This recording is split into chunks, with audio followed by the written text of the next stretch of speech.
తీవ్ర ఆర్థిక ఒత్తిడికి లోనవుతున్న ఆంధ్రప్రదేశ్ అభివృద్ధి బాటలో పయనించేందుకు భారీ ఎత్తున నిధులివ్వాలని ముఖ్యమంత్రి చంద్రబాబు కేంద్రాన్ని అభ్యర్థించారు. శుక్రవారం ఢిల్లీలో కేంద్ర హోంమంత్రి అమిత్ షా, కేంద్ర ఆర్థిక మంత్రి నిర్మలా సీతారామన్ సహా పలువురు కేంద్ర మంత్రులతో వరుస భేటీలు నిర్వహించారు. కీలక ప్రాజెక్టులకు నిధులు మంజూరు కోరారు. తాజ్ హోటల్లో అమిత్ షాను చంద్రబాబు కలిశారు. రాష్ట్రంలో వివిధ ప్రాజెక్టుల పురోగతిని వివరించారు. విశాఖలో ఇటీవల నిర్వహించిన పెట్టుబడుల సదస్సుకు వచ్చిన సానుకూల స్పందన, లక్షల కోట్లతో కుదుర్చుకున్న ఎంఓయూల గురించి కూడా తెలియజేశారు. జగన్ విధ్వంసక పాలనతో కుదేలైన రాష్ట్రాన్ని ఆదుకోవాలని కోరారు. వివిధ కేంద్ర మంత్రులతో సమావేశాల వివరాలను ఆయన దృష్టికి తీసుకువెళ్లారు. ఇదే సమయంలో రాష్ట్రంలో నెలకొన్న తాజా రాజకీయ పరిణామాలపై చర్చించారు. రాష్ట్రం పూర్వోదయ గ్రోత్ ఇంజిన్ గా మారుతుందని నిర్మలా సీతారామన్తో సీఎం అన్నారు. పార్లమెంట్ ప్రాంగణంలోని ఆర్థిక మంత్రి కార్యాలయంలో సమావేశమయ్యారు. విద్య, నైపుణ్య కల్పన, వ్యవసాయం, ఎంఎస్ఎంఈ, హౌసింగ్, రహదారులు, సాగునీటి ప్రాజెక్టులకు పూర్వోదయ నిధులు అందించాలన్నారు. ఈ పథకం కింద ప్రాధాన్య క్రమంలో చేపట్టే ప్రాజెక్టులకు పాలనాపరమైన నిబంధనలను సరళీకృతం చేయాలని కోరారు. రాష్ట్ర అవసరాలకు అనుగుణంగా దీని నిధులను వినియోగించుకునే వెసులుబాటు ఇవ్వాలన్నారు. సాస్కి కింద మంజూరైన వివిధ ప్రాజెక్టులను సత్వరం చేపట్టండి. విశాఖలో యూనిటీ మాల్ నిర్మాణం, అఖండ గోదావరి కింద చేపట్టిన హావ్లాక్ బ్రిడ్జ్ పునర్నిర్మాణ పనులు, గండికోట పర్యాటక ప్రాజెక్టుతో పాటు రాష్ట్రంలో 3 వర్కింగ్ ఉమెన్ హాస్టల్ నిర్మాణాల పూర్తికి నిధులకు విజ్ఞప్తి చేశారు. వీటితో పాటు సాగునీటి ప్రాజెక్టులు, రాష్ట్ర, జిల్లా రహదారుల నిర్మాణం, ఎంఎస్ఎంఈ పార్కులు, హౌసింగ్, వైద్య ఆరోగ్య మౌలిక సదుపాయాల కల్పనకు అదనపు నిధులు కోరారు. ఈ పనుల కోసం ప్రస్తుత ఆర్థిక సంవత్సరంలో 10,054 కోట్లు మంజూరు చేయండని విజ్ఞప్తి చేశారు. నియోజకవర్గాల్లో అభివృద్ధి, ఉపాధికి ఉన్న అవకాశాలను గుర్తించి వాటిని ముందుకు తీసుకువెళ్లే విధంగా ప్రణాళికలు సిద్ధం చేయాలని జనసేన అధినేత డిప్యూటీ సీఎం పవన్ కళ్యాణ్ స్పష్టం చేశారు. ఎమ్మెల్యేగా ఉన్న కాలంలో మనం చేసిన అభివృద్ధి నియోజకవర్గ చరిత్రలో చిరస్థాయిగా నిలిచిపోవాలనే తపనతో పనిచేయాలన్నారు. పనితీరు ప్రజలు మెచ్చేలా ఉండాలని దిశానిర్దేశం చేశారు. జనసేన ఎమ్మెల్యేలతో ముఖాముఖి సమావేశాల్లో భాగంగా శుక్రవారం ఆయన 9 మందితో భేటీ అయ్యారు. వారి నియోజకవర్గాల్లో చేపట్టిన అభివృద్ధి, సంక్షేమ పథకాల అమలు, నడుస్తున్న ప్రాజెక్టులపై చర్చించారు. నిత్యం ప్రజలకు అందుబాటులో ఉంటూ వారికి ఏం కావాలో తెలుసుకోవడానికి అధిక ప్రాధాన్యం ఇవ్వాలని అన్నారు. అర్జీల పరిష్కారానికి పెద్దపీట వేయాలి. ప్రతి నియోజకవర్గం ఆర్థికంగా బలోపేతం కావాలి. మౌలిక వసతుల కల్పనతో పారిశ్రామిక అభివృద్ధికి అనువైన వాతావరణం కల్పించాలని సూచించారు. యువతకు ఉపాధి, ఉద్యోగ అవకాశాలు పెంచడంపై ప్రత్యేక దృష్టి సారించాలి. పాలనా సంబంధిత అంశాలతో పాటు పార్టీ కార్యక్రమాల నిర్వహణకు ప్రాధాన్యం ఇవ్వాలి. జన సైనికులు, వీర మహిళలతో ఎప్పటికప్పుడు చర్చించాలి. కూటమి స్ఫూర్తిని బలంగా నింపాలి అని కోరారు. స్థానిక ఎన్నికలకు సమాయత్తం కావాలని పిలుపునిచ్చారు. పార్టీ నిర్మాణ వ్యవహారాల్లో మచిలీపట్నం పార్లమెంటు పరిధిలో చేపట్టిన పిఠాపురం ఫార్ములా అనుసరించాలని స్పష్టం చేశారు. తమ నియోజకవర్గాల్లో చేపట్టాల్సిన పనులు, ప్రాజెక్టులపై ఎమ్మెల్యేలు ఆయనకు ప్రతిపాదనలు సమర్పించారు. జనవరిలో జాబ్ క్యాలెండర్ ప్రకటించే బాధ్యతను ప్రభుత్వం తీసుకుంటుందని మంత్రి లోకేష్ అన్నారు. 5 ఏళ్లలో ప్రభుత్వ, ప్రైవేట్ రంగాల్లో 20 లక్షల ఉద్యోగాలు ఇవ్వాలని సీఎం చంద్రబాబు ఆదేశించారని తెలిపారు. తూర్పు గోదావరి జిల్లా రాజమహేంద్రవరంలో శుక్రవారం ఆయన విస్తృత పర్యటన చేశారు. ఆర్ట్స్ కాలేజీలో ప్రారంభోత్సవాలు చేసి విద్యార్థులతో హలో లోకేష్ కార్యక్రమంలో ముఖాముఖి నిర్వహించారు. ఆదికవి నన్నయ్య వర్సిటీలో పలు భవనాలు ప్రారంభించారు. అనంతరం రాజమండ్రి, రాజానగరం నియోజకవర్గాల కార్యకర్తల సమావేశంలో దిశానిర్దేశం చేశారు. ఆర్ట్స్ కాలేజీలో హలో లోకేష్ కార్యక్రమంలో విద్యార్థులు అడిగిన పలు ప్రశ్నలకు ఆయన సమాధానాలు ఇచ్చారు. 150 కేసులు వేసినా 150 రోజుల్లో డీఎస్సీ పూర్తి చేశామని, 16,000 మందికి ఉద్యోగాలు ఇచ్చామని తెలిపారు. ఇటీవల 6,000 మందికి కానిస్టేబుల్ ఉద్యోగాలు ఇచ్చామని చెప్పారు. Google data center, Reliance data center రానున్నాయని, ప్రఖ్యాత ఐటీ సంస్థ కాగ్నిజెంట్లో 25,000 ఉద్యోగాలు ఇస్తామని తెలిపారు. 2047కి వికసిత్ భారత్ లక్ష్యంగా ప్రధాని మోదీ పనిచేస్తున్నారని, మనం స్వర్ణాంధ్ర లక్ష్యంగా పనిచేస్తున్నామని అన్నారు. విద్యావంతులు, యువకులు రాజకీయాల్లోకి రావాలన్నారు. కేంద్ర ప్రభుత్వం మహాత్మాగాంధీ జాతీయ గ్రామీణ ఉపాధి హామీ పథకానికి రామ్ చెప్పేసింది. దాని స్థానంలో guarantee for Rozgar and Ajeevika mission Gramin G RAM G పథకాన్ని తీసుకువచ్చింది. పేరుతో పాటు అమలు తీరు మారింది. ఇది ఏపీకి శరాఘాతమే అని నిపుణులు పేర్కొంటున్నారు. ఉపాధి హామీలో కేంద్రం 100% వేతనాలను భరించేది. ఇప్పుడు అందులో 40% రాష్ట్రాలు భరించాలని చెప్పడంతో ఈ పథకం మనుగడ ప్రశ్నార్థకంగా మారింది. ఈ పథకం వినియోగంలో ఆంధ్రప్రదేశ్ దేశంలోనే మొదటి స్థానంలో ఉంది. కేంద్ర ప్రభుత్వ ప్రాయోజిత పథకాల్లో అత్యంత ఉపయోగకరమైన ఉపాధి హామీ పథకం మన రాష్ట్రానికి కల్పతరువనే చెప్పాలి. మొదట మన రాష్ట్రంలోనే ఉపాధి హామీ పథకాన్ని అనంతపురం జిల్లాలో 20 ఏళ్ల క్రితం కేంద్ర ప్రభుత్వం ప్రారంభించింది. ఏటా దేశంలోనే ప్రగతిలో మనమే ముందుంటూ వచ్చాం. ఏటా కేంద్రం విడుదల చేసే ఉపాధి నిధుల్లో సింహభాగం ఆంధ్రప్రదేశ్కు చేరుతున్నాయి. దేశవ్యాప్తంగా ఉపాధి అవార్డులు కూడా మన రాష్ట్రమే దక్కించుకుంటోంది. విభజన తర్వాత కేంద్రం నుంచి ఏపీకి మొత్తం 87,000 కోట్లు ఇప్పటి వరకు ఉపాధి నిధులు అందాయి. సిమెంట్ రోడ్లు, డ్రైన్లు, అంగన్వాడీ భవనాలు, పంచాయతీ భవనాలు, మినీ గోకులాలు తదితర శాశ్వత ఆస్తులను ఈ నిధులతో సమకూర్చారు. ఇందులో నుంచి శ్రామికుల ఖాతాల్లో భత్యాలు జమ చేశారు. కేంద్రం తెచ్చిన రామ్జీ చట్టంతో రాష్ట్రాలపై పెనుభారం పడనుందని అధికారులు అంచనా వేస్తున్నారు. పాత చట్టంలో పనులు అడిగిన శ్రామికులకు వెంటనే పనులు కల్పించాలి. 15 రోజుల్లోపే వేతనాలు అందించాలి. ఆలస్యమైతే ఆ కాలానికి పరిహారంతో పాటు నిరుద్యోగ భృతి అందించారు. తాజా చట్టం నార్మేటివ్ విధానాన్ని తీసుకురానుంది. అంటే రాష్ట్రాలకు ఇంత బడ్జెట్ అని కేటాయిస్తారు. ఆ బడ్జెట్ పరిమితుల్లోనే ఖర్చు చేయాల్సి ఉంటుంది. అందువల్లే ఉపాధి పథకంలో ఏపీకి స్పీడ్కు బ్రేకులు పడనున్నాయని అధికారులు చెబుతున్నారు. బీఆర్ఎస్ అధినేత మాజీ ముఖ్యమంత్రి కేసీఆర్ ఆరోగ్యంపై ప్రధానమంత్రి నరేంద్ర మోదీ ఆరా తీశారు. కేసీఆర్ ఎలా ఉన్నారు, ఆరోగ్యం ఎలా ఉంది, ఆయన ఆరోగ్యాన్ని జాగ్రత్తగా చూసుకోమనండి, ఇవన్నీ నేను ప్రత్యేకంగా చెప్పానని చెప్పండి అని తనను కలిసి బీఆర్ఎస్ ఎంపీలకు మోదీ చెప్పారు. బీఆర్ఎస్ రాజ్యసభ సభ్యులు కేసీఆర్ సురేష్ రెడ్డి, వద్దిరాజు రవిచంద్ర, దీకొండ దామోదర్రావు శుక్రవారం పార్లమెంట్లో ప్రధానమంత్రిని ఆయన కార్యాలయంలో కలిశారు. సిరిసిల్ల వరకు నిర్మిస్తున్న నేషనల్ హైవే 365బీని వేములవాడ మీదుగా కోరుట్ల వరకు విస్తరించాలని వినతిపత్రం సమర్పించారు. ఈ అంశాన్ని ఇప్పటికే తమ పార్టీ వర్కింగ్ ప్రెసిడెంట్ కేటీఆర్ కేంద్రం దృష్టికి తీసుకువచ్చిన విషయాన్ని మోదీకి గుర్తు చేశారు. ఈ రహదారిని విస్తరించేందుకు కేంద్ర మంత్రి అధికారికంగా మాట ఇచ్చిన విషయాన్ని వివరించారు. ఈ రహదారిని విస్తరించడం వల్ల ఆధ్యాత్మిక పర్యాటకం అభివృద్ధి అవుతుందని తెలిపారు. ధవళేశ్వరం బ్రిడ్జ్ మాదిరిగా మిడ్ మానేరుపై రోడ్ కమ్ రైల్వే బ్రిడ్జిని ఏర్పాటు చేసి వేములవాడ మీదుగా కోరుట్లలో NH63ని కలిపేలా విస్తరించాలని కోరారు. కరీంనగర్ పట్టణాన్ని సిద్దిపేట మీదుగా హైదరాబాద్తో నేరుగా అనుసంధానించే మనోహరాబాద్ కొత్తపల్లి రైల్వే ప్రాజెక్టులో భాగంగా వంతెనల పనులు విషయంలోనూ సహకరించాలని విజ్ఞప్తి చేశారు. ఈ సందర్భంగా ప్రధాని మోదీ కేసీఆర్ ఆరోగ్యం గురించి ఎంపీలను ప్రత్యేకంగా అడిగి తెలుసుకున్నారు. విశాఖపట్నంలో కాగ్నిజెంట్ తర్వాత మరో ఐటీ దిగ్గజ సంస్థ కార్యకలాపాలు ప్రారంభం కానున్నాయి. సంక్రాంతి పండుగ ముగిసిన తర్వాత జనవరి నెలాఖరులోగా కార్యాలయం ప్రారంభించడానికి టాటా కన్సల్టెన్సీ సర్వీసెస్ సిద్ధమవుతుంది. కాగ్నిజెంట్ కంటే ముందే ఈ సంస్థకు భవనం, భూమి కేటాయించిన అనివార్య కారణాలతో ఆపరేషన్లు ఆలస్యమయ్యాయి. టీసీఎస్ కు శాశ్వత క్యాంపస్ కోసం రుషికొండ ఐటీ పార్కులోని హిల్ 3పై రాష్ట్ర ప్రభుత్వం 21.6 ఎకరాలను కేటాయించింది. 1 ఎకరం 99 పైసల చొప్పున ఇచ్చింది. ఆ ఆఫర్ చూసి కాగ్నిజెంట్ ముందుకు వచ్చింది. వెనక వచ్చిన ముందే కార్యకలాపాలు మొదలుపెట్టింది. టీసీఎస్ తన శాశ్వత క్యాంపస్ను 2027 చివరికి పూర్తి చేయాలని లక్ష్యంగా పెట్టుకుంది. అందులో 1,370 కోట్ల పెట్టుబడి పెట్టి 12,000 మందికి ఉద్యోగాల కల్పనకు ఎంఓయూ కుదుర్చుకుంది.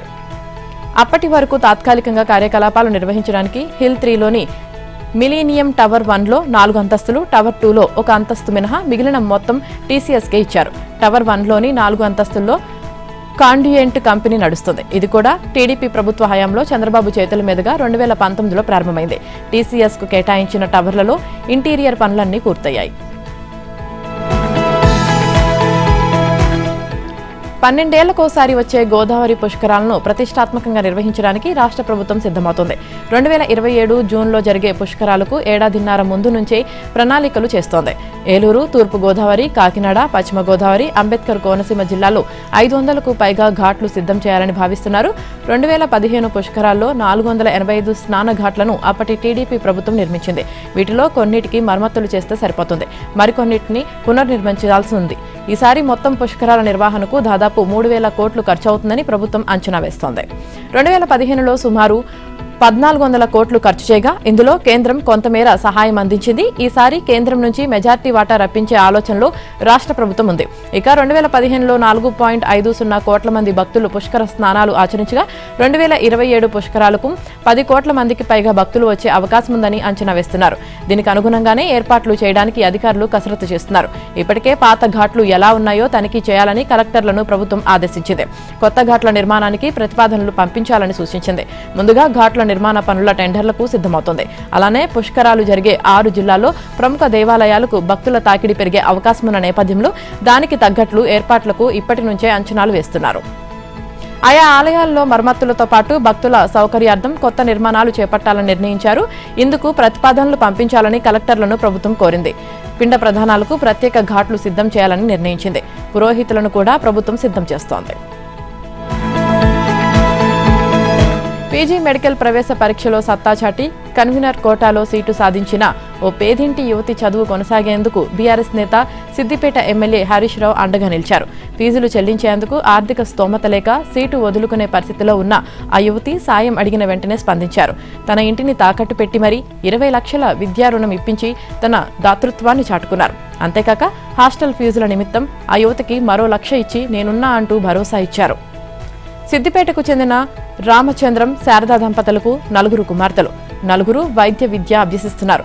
రామచంద్రం పెద్ద కుమార్తె మమత 2018లో నీట్లో 512 ర్యాంకు సాధించి విజయవాడ సిద్ధార్థ మెడికల్ కాలేజీలో సీటు పొందారు. మార్చిలో ఆమె ఎంబీబీఎస్ పూర్తయింది. రెండో కుమార్తె మాధురికి 2020లో నీట్లో సీటు రాగా కరీంనగర్ చల్మెడ ఆనందరావు కాలేజీలో ఎంబీబీఎస్ ఫైనల్ ఇయర్ చదువుతున్నారు. కవలలైన రోషిని 2024లో నీట్లో సత్తా చాటి ప్రస్తుతం జగిత్యాల ప్రభుత్వ మెడికల్ కళాశాలలో ఎంబీబీఎస్ చదువుతున్నారు. రోషిని ఎంబీబీఎస్లో చేరే సమయంలో హరీష్ వారికి అవసరమైన 50,000 ఆర్థిక సాయం చేశారు. ఈ క్రమంలో పీజీ ఎంట్రన్స్ రాసిన మమతకు మహబూబ్ నగర్లో ఎస్పీఎస్ మెడికల్ కళాశాలలో ఆప్థమాలజీ విభాగంలో కన్వీనర్ కోటాలో సీటు వచ్చింది. అయితే 3 ఏళ్ల పాటు ఏటా 7.50 లక్షల చొప్పున ట్యూషన్ ఫీజు చెల్లించాల్సి ఉంది.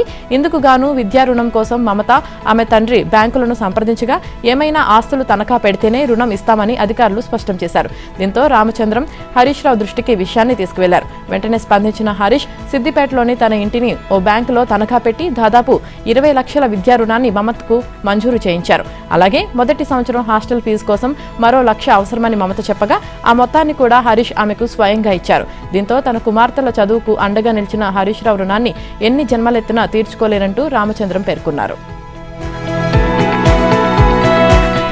తిరుమల పరకామణిలో కానుకల లెక్కింపు ప్రక్రియను సమూలంగా ప్రక్షాళన చేయాలని టీటీడీని హైకోర్టు ఆదేశించింది. కానుకల లెక్కింపులో ఏఐ అత్యాధునిక యంత్రాలను వినియోగించడం ద్వారా మానవ ప్రమేయాన్ని తగ్గించవచ్చని సూచించింది. హుండీల సీలింగ్, రవాణా, డీసీలింగ్, లెక్కింపు, ఖాతాల నిర్వహణ విషయంలో పాత విధానాలనే అనుసరించడం సరికాదని అభిప్రాయపడింది. దీనివల్ల దొంగతనాలు, అవినీతి, నిధుల దుర్వినియోగానికి అవకాశం కలుగుతుందని తెలిపింది. పరకామణికి సంబంధించి 2 దశల్లో సంస్కరణలు చేపట్టాలని, ఇందుకోసం తక్షణ శాశ్వత ప్రణాళికలు రూపొందించాలని టీటీడీని ఆదేశించింది. తక్షణ సంస్కరణలో భాగంగా హుండీ సీలింగ్, రవాణా, లెక్కింపు విషయంలో తక్షణం చేపట్టాల్సిన భద్రతా చర్యలపై 2 వారాల్లో నివేదిక సమర్పించాలని నిర్దేశించింది. శాశ్వత సంస్కరణలో భాగంగా కానుకలను వర్గీకరించడం, విదేశీ కరెన్సీని గుర్తించడం, విలువైన లోహాలు, రాళ్లు వేరు చేసేందుకు ఏఐ అత్యాధునిక సాంకేతిక వ్యవస్థలను ఏర్పాటు చేయాలని, దీనికోసం సాంకేతిక నిపుణులను నియమించుకోవాలని సూచించింది. టీటీడీకి సహాయం అందించేందుకు ఆయా రంగాల్లో అపార అనుభవం ఉన్న శ్రీవారి భక్తులు ప్రపంచవ్యాప్తంగా అధిక సంఖ్యలో ఉన్నారని పేర్కొంది. శాశ్వత ప్రణాళికపై 8 వారాల్లోపు ముసాయిదా రూపొందించి దానిని కోర్టుకు సమర్పించాలని టీటీడీకి స్పష్టం చేసింది. నిందితుడు రవికుమార్, అతని కుటుంబ సభ్యుల ఆస్తుల వేరొకరికి బదలాయింపు, రిజిస్ట్రేషన్ వివరాలను సీల్డ్ కవర్లో వారంలోపు సమర్పించాలని ఏసీబీ డీజీని ఆదేశించింది. తదుపరి విచారణను ఈ నెల 26వ తేదీకి వాయిదా వేసింది. విశాఖలో గాదిరాజు ప్యాలెస్ వేదిక క్రెడాయి విశాఖపట్నం 11వ ప్రాపర్టీ ఎక్స్పోను మంత్రి కొండపల్లి శ్రీనివాసరావు, ఏపీ టీడీపీ అధ్యక్షుడు పల్లా శ్రీనివాసరావు ప్రారంభించారు. ఈ కార్యక్రమానికి కూటమి ప్రజాప్రతినిధులు హాజరయ్యారు. క్రెడాయి ప్రాపర్టీ ఎక్స్పోలో నిర్మాణ రంగానికి చెందిన 70 స్టాల్స్ ఏర్పాటు చేశారు. మెడికల్ కాలేజీల విషయంలో క్రెడాయి ప్రాపర్టీ ఎక్స్పో ఏర్పాటు చేయడం పట్ల పల్లా శ్రీనివాసరావు హర్షం వ్యక్తం చేశారు. ఇలాంటి కార్యక్రమాలు ప్రజలకు ఎంతగానో ఉపయోగపడతాయన్నారు. ఈ క్రమంలో జగన్ వైఖరిని పల్లా తీవ్రంగా తప్పుబట్టారు. మెడికల్ కాలేజీల పీపీపీ విధానంపై జగన్ చేసిన వ్యాఖ్యలను తీవ్రంగా ఖండిస్తున్నామన్నారు. ఫ్యాక్షన్ మెంటాలిటీ ఉన్న వ్యక్తిలా జగన్ మాట్లాడుతున్నారని విమర్శించారు. జగన్ తక్షణమే తన వ్యాఖ్యలను వెనక్కి తీసుకోవాలని డిమాండ్ చేశారు. ఆరోగ్యశ్రీని తన తండ్రి తెచ్చారని గొప్పగా చెబుతున్న జగన్ ప్రైవేట్ ఆసుపత్రులకు ఎందుకు వర్తింపజేశారు అని ప్రశ్నించారు. జగన్ లేనిపోని అపోహలను ప్రజల్లో సృష్టించేందుకు ప్రయత్నిస్తున్నారని మండిపడ్డారు. అభివృద్ధి కోసమే ప్రభుత్వం పీపీపీ పద్ధతిలో ముందుకు వెళ్తుందన్నారు. రాష్ట్రంలో పెట్టుబడులు పెట్టేందుకు అనేక మంది ముందుకు వస్తుంటే జగన్ భయపెట్టే ప్రయత్నం చేస్తున్నారని ఆరోపించారు.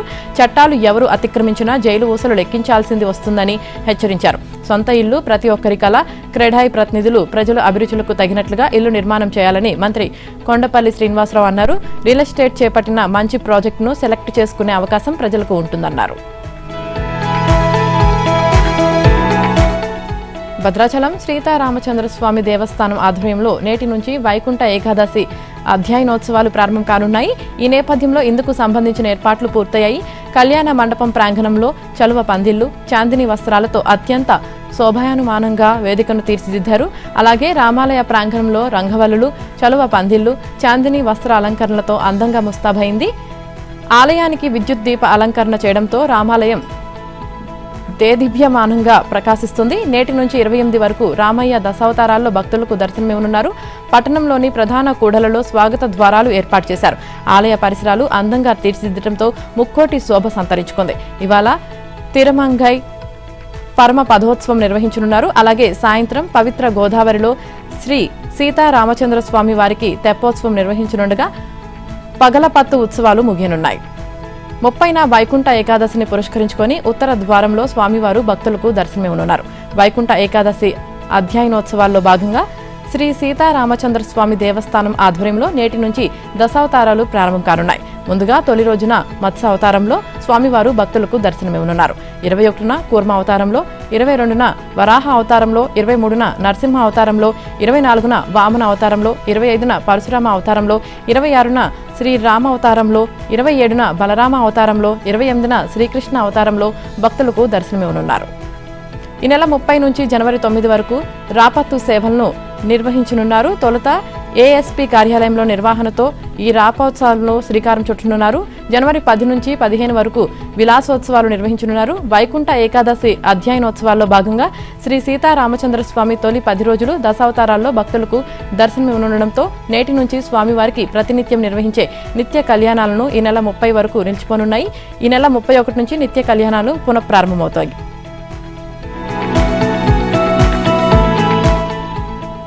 ఫోన్ ట్యాపింగ్ కేసులో ప్రధాన నిందితుడు ఇంటెలిజెన్స్ మాజీ chief Prabhakar Rao custodial interrogation ను సుప్రీంకోర్టు మరో వారం రోజులు పొడిగించింది. ఈ నెల 25 వరకు విచారించేందుకు అనుమతించింది. అనంతరం ఈ నెల 26న ఆయన్ను విడుదల చేయాలని ఆదేశించింది.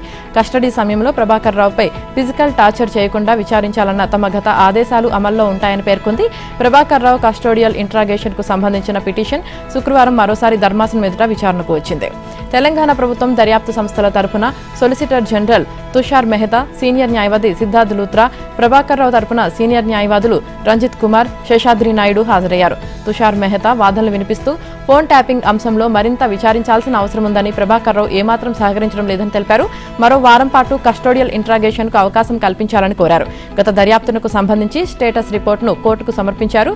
ప్రభాకర్ రావును మరికొందరి సమక్షంలో విచారించడం ద్వారా మరిన్ని నిజాలు వెలుగులోకి వచ్చే అవకాశం ఉందని తెలిపారు. ఇతర రాష్ట్రాలకు చెందిన మావోయిస్టులు మన దగ్గరకు వచ్చి లొంగిపోతుంటే మన రాష్ట్రానికి చెందిన మావోయిస్టు అగ్రనేతలు ఇంకా అడవుల్లోనే ఎందుకు ఉంటున్నారని డీజీపీ శివధర్ రెడ్డి ప్రశ్నించారు. తెలంగాణ ప్రభుత్వం అమలు చేస్తున్న పునరావాస ప్యాకేజీ, లొంగుబాటుకు ఇస్తున్న సురక్షిత బాటను చూసి ఇతర రాష్ట్రాల మావోయిస్టులు ఇక్కడికొచ్చి లొంగిపోతున్నారని చెప్పారు. తెలంగాణకు చెందిన మావోయిస్టులు మాత్రం ఎందుకు జనజీవన స్రవంతిలోకి రావడం లేదని సూటిగా ప్రశ్నించారు. మావోయిస్టుల లొంగుబాటు, అరెస్టులకు సంబంధించి కేంద్రం, రాష్ట్రాల మధ్య డెడ్ లైన్లు వేర్వేరుగా ఉండవని డీజీపీ చెప్పారు. ఒకటే డెడ్ లైన్ అని, అది వచ్చే ఏడాది మార్చి 31 అని స్పష్టం చేశారు. అప్పటి వరకు లొంగుబాటుకు ఇచ్చిన అవకాశాన్ని సద్వినియోగం చేసుకుని జనజీవన స్రవంతిలో కలవాలని సూచించారు. లేదంటే ఆ తర్వాత పరిస్థితులు ఇప్పటిలాగా ఉండవని మావోయిస్టులను హెచ్చరించారు. శుక్రవారం 41 మంది మావోయిస్టులు 24 ఆయుధాలు, మందుగుండు సామాగ్రితో డీజీపీ కార్యాలయంలో శివధర్ రెడ్డి ఎదుట లొంగిపోయారు. ఈ సందర్భంగా ఆయన మాట్లాడుతూ ముఖ్యమంత్రి రేవంత్ రెడ్డి పిలుపు మేరకు లొంగిపోవడానికి వస్తున్న మావోయిస్టులకు సురక్షిత మార్గం కల్పిస్తున్నామన్నారు.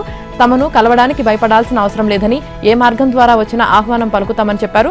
శుక్రవారం లొంగిపోయిన 41 మందిలో 2 మాత్రమే తెలంగాణ రాష్ట్ర కమిటీకి చెందిన వారున్నారని, ఇంకా 36 మంది అజ్ఞాతంలోనే ఉన్నారని తెలిపారు.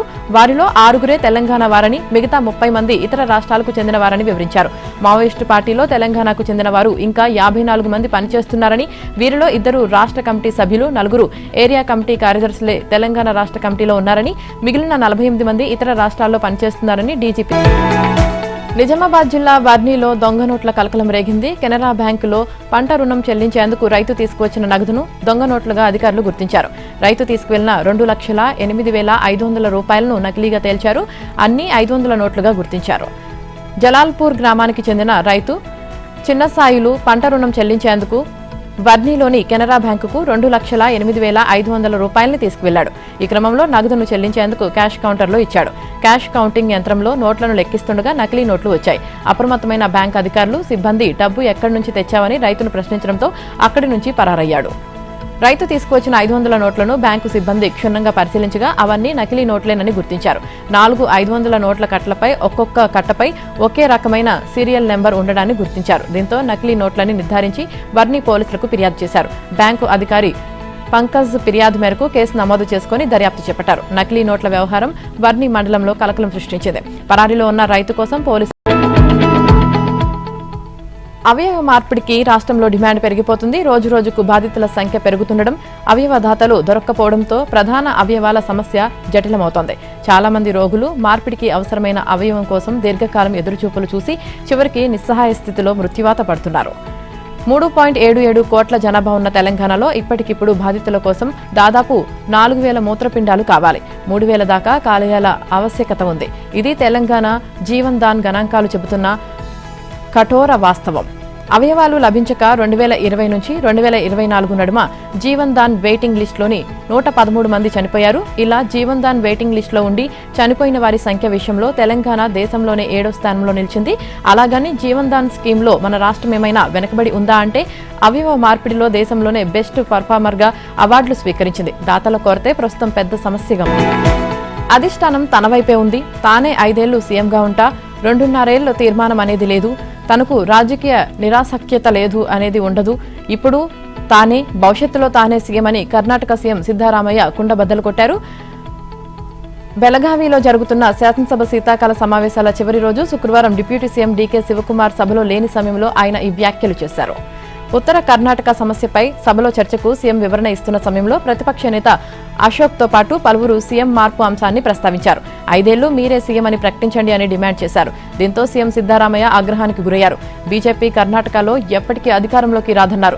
తన పదవికి ఢోకా లేదన్నట్లు వ్యాఖ్యలు చేశారు. ఓటర్ల జాబితా ప్రత్యేక సమగ్ర సవరణ ప్రక్రియలో భాగంగా తమిళనాడులో 97,37,832 మంది ఓటర్ల పేర్లను తొలగించినట్లు ఆ రాష్ట్ర ప్రధాన ఎన్నికల అధికారి అర్చనా పట్నాయక్ తెలిపారు. తమిళనాడు ఓటర్ల ముసాయిదా జాబితాను శుక్రవారం విడుదల చేశారు. తొలగింపుల అనంతరం రాష్ట్రంలో మొత్తం ఓటర్ల సంఖ్య 5,43,76,755కు చేరిందని చెప్పారు. వీరిలో పురుషులు 2.66 కోట్ల మంది కాగా మహిళా ఓటర్లు 2.77 కోట్ల మంది ఉన్నారని పేర్కొన్నారు. ఎస్ఐఆర్ చేపట్టడానికి ముందు రాష్ట్రంలో ఓటర్ల సంఖ్య దాదాపు 6.41 కోట్లు అని చెప్పారు. తాజాగా తొలగించిన వారిలో 26.94 లక్షల మంది మృతి చెందగా 66.44 లక్షల మంది ఓటర్లు శాశ్వతంగా వేరే చోటకు మారడం లేదా వలస వెళ్లారని, మరో 3,39,278 మంది పేర్లు ఒకటి కంటే ఎక్కువ చోట్ల నమోదయ్యాయని అర్చన వెల్లడించారు. గుజరాత్లో ఓటర్ల ముసాయిదా జాబితాను కూడా ఈసీ శుక్రవారం విడుదల చేసింది. డిసెంబర్ 1న ప్రారంభమైన పార్లమెంట్ శీతాకాల సమావేశాలు శుక్రవారంతో నిర్వధికంగా వాయిదా పడ్డాయి. విదేశీ పర్యటన ముగించుకుని వచ్చిన ప్రధాని మోదీ చివరి రోజు సభకు హాజరయ్యారు. విపక్షాలు జీ రామ్జీ బిల్లుకు వ్యతిరేకంగా తీవ్రస్థాయిలో ఆందోళన చేపట్టాయి. ప్రశ్నోత్తరాల సమయాన్ని అడ్డుకునే ప్రయత్నం చేయడంతో సభలో గందరగోళం నెలకొంది. ఈ క్రమంలో స్పీకర్ ఓం బిర్లా లోక్సభను నిర్వధికంగా వాయిదా వేస్తున్నట్లు ప్రకటించారు. అటు రాజ్యసభలోనూ ఇదే పరిస్థితి తలెత్తింది. దీంతో చైర్మన్ రాధాకృష్ణన్ సమావేశాలు ముగిసినట్లు ప్రకటించారు. మన్రేగా స్థానంలో తీసుకువచ్చిన జీ రామ్జీ బిల్లు ఈ సమావేశాల్లో ప్రధాన చర్చనీయాంశంగా మారింది. ఈ బిల్లును వ్యతిరేకిస్తూ ప్రతిపక్షాలు గురువారం నుండే ఆందోళనలు ఉధృతం చేశాయి. సభలో బిల్లు పత్రులను చింపివేసి తమ నిరసనను వ్యక్తం చేసినప్పటికీ రాజ్యసభలో ఈ బిల్లు మూజువాణి ఓటు ద్వారా ఆమోదం పొందింది. ఎటువంటి చర్చ లేకుండానే ఈ బిల్లును ప్రభుత్వం బుల్డోస్ చేసిందని ప్రతిపక్షాలు ఆరోపించాయి. అయితే ఈ సమావేశాల్లో కొన్ని కీలక అంశాలపై చర్చ జరగకపోవడం పట్ల సర్వత్రా విమర్శలు వ్యక్తమవుతున్నాయి. గత వర్షాకాల సమావేశాల మాదిరిగానే సర్పైనే రాద్ధాంతం నడిచింది. ఈ సమావేశాల్లో మాత్రం సర్పై చర్చ చేపట్టారు. ముఖ్యంగా దేశ రాజధాని ఢిల్లీని అతలాకుతలం చేస్తున్న కాలుష్యంపై చర్చించాలని కాంగ్రెస్ సహా ఇతర విపక్షాలు పట్టుబట్టినప్పటికీ దానిపై ఎటువంటి స్పష్టమైన చర్చ జరగకుండానే సమావేశాలు ముగిశాయి.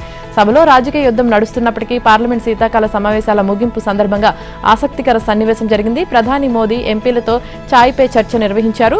స్పీకర్ ఓం బిర్లా సమక్షంలో జరిగిన ఈ కార్యక్రమంలో ప్రియాంక గాంధీ, రాజ్నాథ్ సింగ్, రామ్మోహన్ నాయుడు, అఖిలేష్ యాదవ్, సుప్రియా సూలే వంటి ప్రతిపక్ష నేతలు పాల్గొని సందడి చేశారు. ఈ సమావేశంలో ప్రియాంక వైనాడ్ గురించి మోదీ వద్ద చర్చించినట్లు తెలుస్తోంది. అంతేకాకుండా శీతాకాల సమావేశాలు మరికొన్ని రోజులు జరిగి ఉంటే బాగుండేదన్న అభిప్రాయాన్ని ప్రతిపక్షాలు మోదీ వద్ద ప్రస్తావనకు తెచ్చినట్లు సమాచారం. అయితే సభలో వాదోపవాదాలు జరిగినప్పటికీ ఇక్కడ ప్రభుత్వం విపక్షాల మధ్య స్నేహపూర్వక వాతావరణం కనిపించింది. ఇదే సమయంలో వైనాడ్లో పెండింగ్ లో ఉన్న ప్రాజెక్టులను త్వరగా పూర్తి చేయాలని కేంద్ర మంత్రి నితిన్ గడ్కరీని ప్రియాంక గాంధీ కలిసి విజ్ఞప్తి చేశారు. బెట్టింగ్ యాప్ కు సంబంధించిన మనీ లాండరింగ్ కేసులో మాజీ క్రికెటర్లు యువరాజ్ సింగ్, రాబిన్ తో పాటు బాలీవుడ్ నటులు సోనూ సూద్, నేహా శర్మ ఆస్తుల్ని ఎన్ఫోర్స్మెంట్ డైరెక్టరేట్ జప్తు చేసింది. ఈ జాబితాలో ఊర్వశి రౌతేలా తల్లి, టీఎంసీ మాజీ ఎంపీ మిమి చక్రవర్తి, బెంగాలీ నటుడు అంకుష్ హజ్రా కూడా ఉన్నారు. ఈ కేసుకు సంబంధించి ఇప్పటికే వీరిని ఈడీ విచారించగా తాజాగా 7.9 కోట్ల విలువైన ఆస్తులను జప్తు చేసింది. వాటిలో యువీకి చెందిన 2.5 కోట్లు, ఊర్వశి రౌతేలా తల్లికి సంబంధించిన 2.02 కోట్లు, నేహా శర్మ 1.26 కోట్లు, సోనూ సూద్ కోటి, మిమి చక్రవర్తి 59 లక్షలు, హజ్రా 47 లక్షలు, రాబిన్ కు చెందిన 8.26 లక్షల విలువైన స్థిర చరాస్తులు ఉన్నాయి. చట్టవిరుద్ధమైన బెట్టింగ్ యాప్లతో ముడిపడి ఉన్న ఈ మనీ లాండరింగ్ కేసు విలువ 1000 కోట్లకు పైగా ఉంటుందని అధికారిక వర్గాలు తెలిపాయి. 1xBet యాప్ నిర్వాహకులపై పలు రాష్ట్రాల పోలీసులు నమోదు చేసిన కేసుల ఆధారంగా ఈడీ దర్యాప్తు ప్రారంభించింది. ఈ కేసులో మాజీ క్రికెటర్లు సురేష్ రైనా, శిఖర్ ధావన్లకు చెందిన 11.16 కోట్ల విలువైన ఆస్తులను కూడా ఇప్పటికే అటాచ్ చేసింది. దేశ రాజధాని న్యూఢిల్లీ పరిసర ప్రాంతాలను శుక్రవారం పొగమంచు కమ్మేసింది. న్యూఢిల్లీ, ఎన్సీఆర్, నోయిడా, గజియాబాద్ ప్రాంతాల్లో 100 మీటర్ల దూరంలో ఉన్న వాహనాలు కూడా కనిపించని పరిస్థితి ఏర్పడింది. ఈ పరిస్థితి రోడ్డు రవాణాతో పాటు విమానయానంపై తీవ్ర ప్రభావం చూపింది. న్యూఢిల్లీ విమానాశ్రయం నుంచి రాకపోకలు సాగించాల్సిన 152 విమాన సర్వీసులు శుక్రవారం రద్దయ్యాయి. ఇందులోని కొన్ని అంతర్జాతీయ సర్వీసులు కూడా ఉన్నాయి. మరోపక్క శుక్రవారం ఉదయం ఢిల్లీలోని పలు ప్రాంతాల్లో అత్యంత ప్రమాదకర స్థాయిలో 400 పాయింట్లకు చేరిన గాలి నాణ్యత సూచీ క్రమంగా 380 పాయింట్లకు తగ్గింది. కాగా అధిక ఏక్యూఐ వల్ల ఊపిరితిత్తుల సంబంధిత రుగ్మతలు తలెత్తుతున్నాయని చెప్పేందుకు స్పష్టమైన ఆధారాలు లేవని కేంద్ర ప్రభుత్వం పార్లమెంటుకు తెలియజేసింది. దక్షిణాఫ్రికాతో జరిగిన 5 టీ20ల సిరీస్ను టీమిండియా ఘనంగా ముగించింది. నరేంద్ర మోదీ స్టేడియం వేదికగా జరిగిన ఆఖరి మ్యాచ్లో 30 పరుగుల తేడాతో విజయం సాధించింది. ఈ గెలుపుతో సిరీస్ను 3-1 తేడాతో కైవసం చేసుకుంది.